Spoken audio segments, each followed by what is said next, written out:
So one time I was leading a high school boys retreat at a high school not too far from here. I won't say which one. And it began with one of the guys who was able to dunk a basketball, slamming the basketball in the hoop and shattering the backboard. And for a lot of people, that might kind of make them a little bit nervous. It actually kind of got me excited, not because of the backboard. I was sad about that, but because I knew I was dealing with guys who had a lot of energy and zeal. Remember, I have 7 brothers and a whole horde of nephews. As the day was going on, they were getting a little rowdy. They were really good guys. You could tell they wanted to be there. They just had a lot of energy.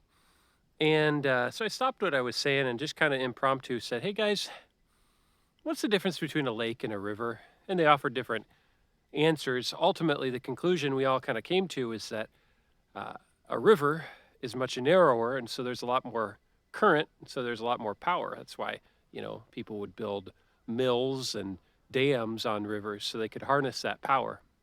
I said, you guys have all this energy. It's really awesome, um, but you need to be more of a river than a lake. You need to harness that energy and focus it towards something good.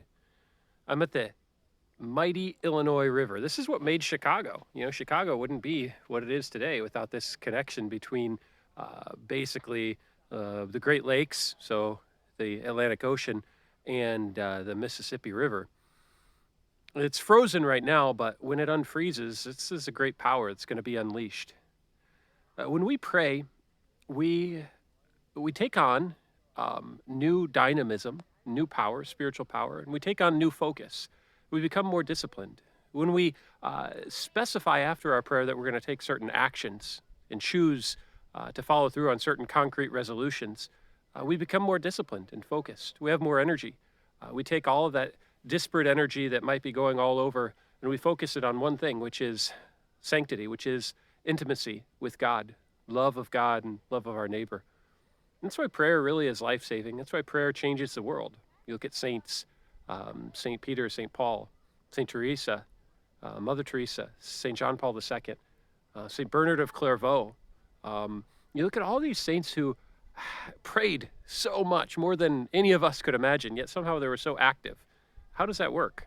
Well, it's because they had this power, this energy given to them by God, and they disciplined it, they harnessed it, and they were able to do incredible things.